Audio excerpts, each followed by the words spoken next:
y'all, and welcome to my channel. If you're already subscribed, thank you so much for coming back to see today's video. And if you're new, welcome. I am Bethany Shanae. My channel is dedicated to documenting my journey to lose 120 pounds through diet and exercise. I post every Monday at 10 a.m. Central Standard Time. And this is actually my first midweek catch-up type of video. I do my best to incorporate a lot of mental health focus in my journey, and I'm a very authentic, not aesthetic channel. So if you want to see how this journey turns out for me and come along for a very real life, honest experience, I hope you like and subscribe to this video and channel. Quick disclaimer, I am not a nutritionist or a medical professional in any way, shape, or form. This is not medical advice, and I'm simply sharing my experience on my journey to get healthy and any tips or tricks I find along the way.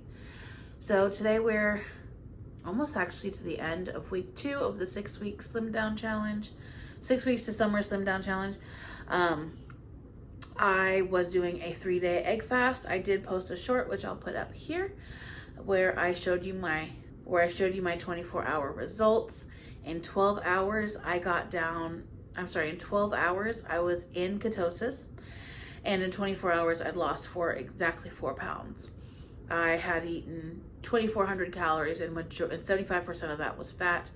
I had no idea. I'm so glad I tracked those things and got to see those results, because it makes me feel even more empowered. For day 2, which was yesterday, I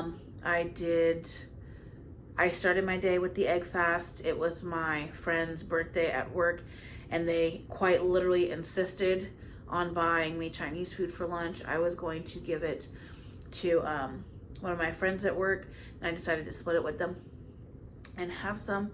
I also had the cake, and I really wanted to test myself and see if I would go right back to the egg fast, and I did. For dinner, I came home. I stuck to my plan, my impromptu last-minute plan, because I did not know we were going to have Chinese food.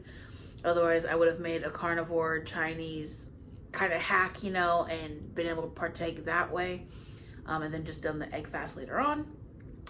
But like I said, I really told them, no, it's okay, please don't. And they absolutely insisted on buying it for me. Yes, I could have not eaten it, but I made the choice to eat it. And I feel like that would be really rude to allow someone to spend money on something and then not eat it. But I'm learning. Back home, when I would do keto and carnivore, I wasn't really in positions where there was, most of my jobs for the past couple of years back home did not provide a lot of food. It was during COVID for most of the past couple of years, actually. So there wasn't a lot of vendors bringing in treats and things like that. So when I would do keto carnivore and be in situations where it's like, oh, everybody's eating, it would be on a personal level. And I feel like doing keto or carnivore was a lot more common back home in California. So I'm definitely in a new situation. This is my first time trying to do a low carb or carnivore diet in a house where the kitchen is not my kitchen. Even when I lived with my mom years ago, she liked my cooking. She would follow any diet that I did. If I made it, she'd eat it. So I got to really take over the kitchen. She of course got the things that she liked, but for the most part, we ate the same things. She liked keto food too. She's the reason why I like vegetables and chicken event casserole and a lot of things that I can make keto versions of. She liked cauliflower rice. She was fine not having regular rice. So this is my first time being in a house where the kitchen is not mine. So I don't have control over that.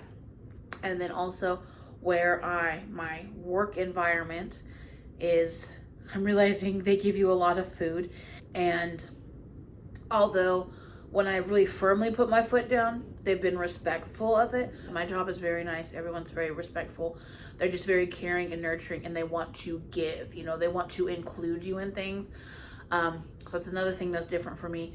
And then also my social circle is different, because my best friend back home, we would usually do keto together.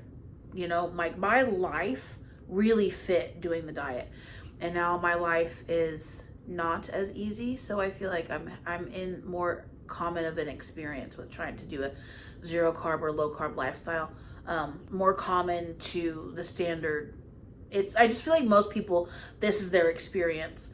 I feel like I was very blessed to be able to live in homes where the kitchens were mine, essentially, jobs where food wasn't as much of a temptation. My social circles had very similar alignment with our lifestyles and things like that. I've been very blessed to have all that, and now I'm in new challenges. So I was really proud of myself when I came home from work yesterday and I made eggs for dinner. I was really proud of myself. I was like, you know what, I've got this. So I did have technically a cheat. I went and got a sugar-free strawberry soda, 0 calories, all that stuff. That's all I got. And I was really proud of myself. And that was my treat because I had a sweet tooth. So that was yesterday. Then this morning I woke up, I was ready to do my egg fast. I made my scrambled eggs for breakfast. I had some boiled eggs prepped for lunch. And then I got to work and I just found out that I just got really overwhelmed and stressed. I mean, extremely. Like, I was crying at my desk. Not because of some toxic relationship, not because, someone said something that was mean to me, because I was just so emotionally overwhelmed. I made mistakes that, had they not been caught, could have been a real issue. I was more behind on something than I realized.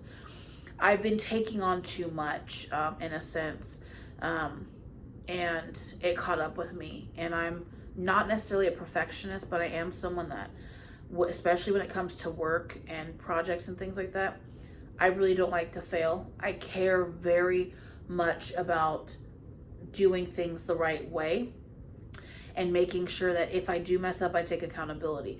It's just, this was my first time at this job making a mistake of that size or falling this far behind on something that you should not be able to fall behind on. But I know the circumstances, it's not because I slacked off. It's just because, we had it's the time of year where a lot of people are taking time off. So there was a lot of overlapping days of people taking time off. So, helping out here meant that you can't help out over there. And I had to prioritize where I help out. And I really liked helping out. I don't regret it. It's just, now it's the time of playing catch up. So I was really overwhelmed, and my coworker, whose birthday it was yesterday, she could tell how absolutely I wanted to go home. I wasn't going to go home, but I wanted to go home. It's my first time truly wanting to just leave my job and go home. So she offered, she's like, I'm going to go get some comfort food for lunch. Do you want me to bring you back some fried chicken? I was like, no, it's okay. She's like, are you sure? You're having a really bad day. Just let me feed you, So I was like, okay, I'll take it, because at the end of the day, I don't want to I can't choose, right? This time, my job is not a choice, it's a necessity. Doing an egg fast today and stressing myself out over succeeding for my channel, losing weight by my birthday trip. My focus right now, remember, is my mental health. If I'm getting so overwhelmed at work and then focusing on that is just making it worse and making me feel like such a failure and like even deeper in a dark space, then I don't need to add that to my list right now. Now, I did not go out and binge. I haven't binged. Oh my God, you guys, I haven't binged since I've been focusing on my mental health. Oh my God, I'm gonna cry. Oh my God, I haven't binged since I've been focusing on my mental health. I'm sorry, I'm really emotional. Fuck. Oh, that's another thing. I got a Shark Week. So, I'm on Mirena. If you watch the beginning of my channel, I explained I have endometriosis. So I have Mirena. It's a hormonal birth control IUD to prevent me from getting cycles, so that way I don't feel like I am absolutely dying every month. Twice a month, actually. I was the lucky one. Well, I don't typically get cycles, and I haven't had like a real cycle in a long time. Like hormones and all that, like the physical description of it, I've had here and there. If you catch my drift, I don't really want to talk too much about that. But like the emotional part, I haven't had. Honey, I feel like I am a hormone-enraged teenager today. I cry at the drop of a hat. I want to scream and cuss everybody out. I also want to have a pity party for myself. And maybe I think that's really why I wanted to make this video, is because it really reminded me of something. I'm on hormonal birth control. I was talking to my friend a couple weeks ago and I was like, doing keto, doing low carb, it never used to be this hard for me. It never was. I could fall off and I mess up sometimes, but I did not mess up this much. I haven't been able to stick to a low carb or keto, carnivore, whatever, low carb diet since I got on this birth control in 2020. And I was on consistent weight loss. My weight was going down. I was down to I think I got 238 or 237, something like that in June of 2020. Ever since I got this birth control in, my weight has been coming up. And I freaking realized every time I'm on hormonal birth control, I gain weight. My appetite's out of control. And I have not very good mental health. So for a long time, I was on Paragard. It's non-hormonal. But like I said, I have endometriosis and I can't afford to miss 5 days out of the month because I'd have a cycle for 10 days. I'd be off for 10 days and a cycle for 10 days. My pain for my endometriosis was so bad, I've almost crashed my car multiple times because I just start to black out from the pain and curl up in a ball. It's almost like the muscles, it's almost like a muscle spasm. My knees would just come to my chest. Not all the way to my chest, obviously, but in that direction. I would throw up from the pain. I've almost passed out from the pain. It would wake me up for hours in the middle of the night. The pain would literally I'd just sit up out of my sleep. I would be waking up as I was sitting up because the pain was so bad. The pain is so bad. So I decided I just need to bite the bullet and get Mirena because I can't live like this. I'm never going to be able to have a job. And what I had read about the surgery to remove the endometrium were horror stories.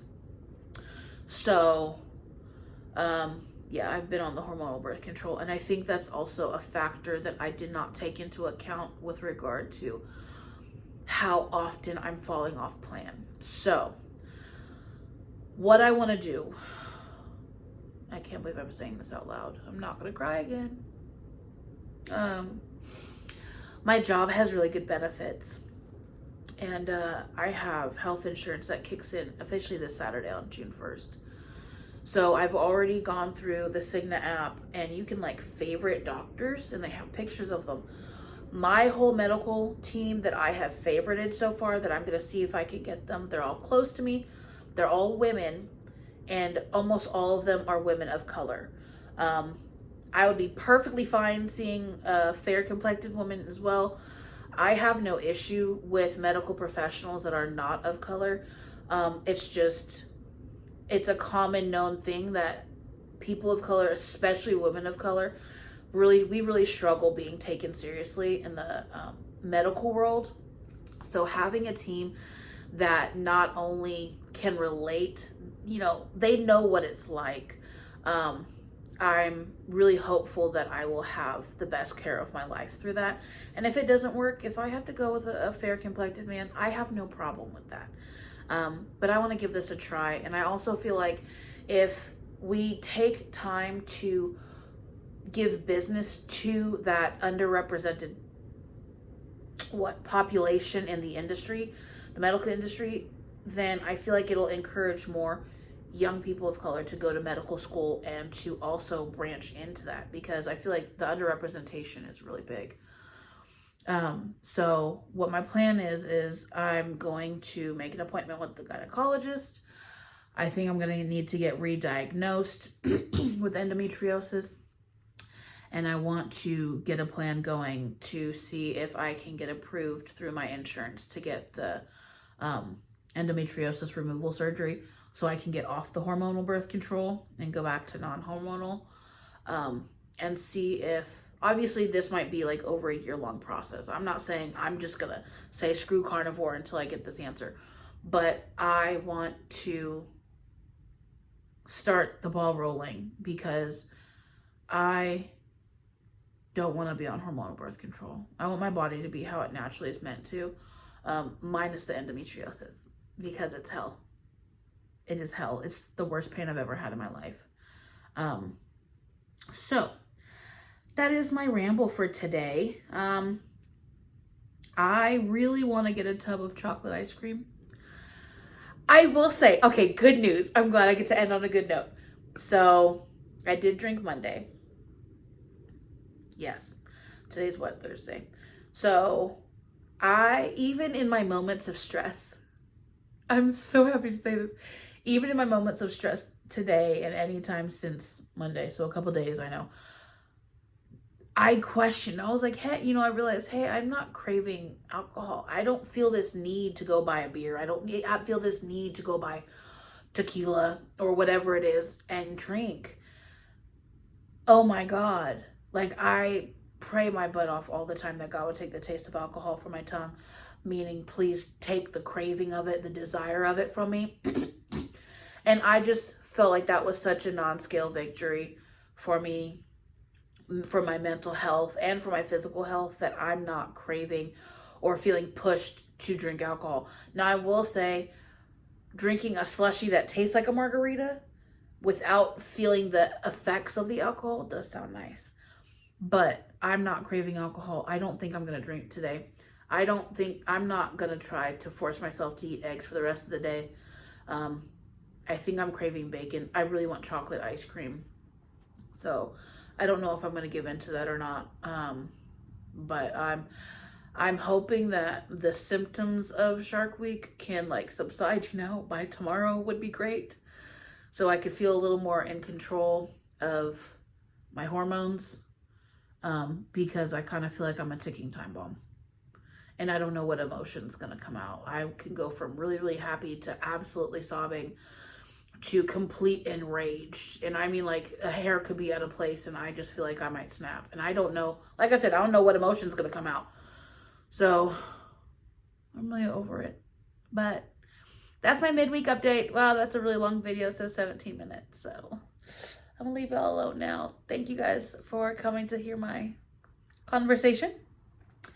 And I will update you guys on the way out. God willing, I'm not putting any weight on this week.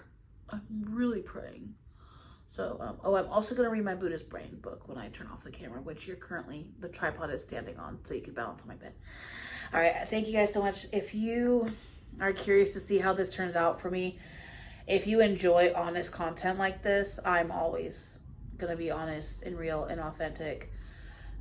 Again, authentic over aesthetic. So please make sure you like, comment, share, and subscribe. I'd love to hear your thoughts. If you've had the endometriosis surgery or you know someone that has, please share their stories with me. I need it.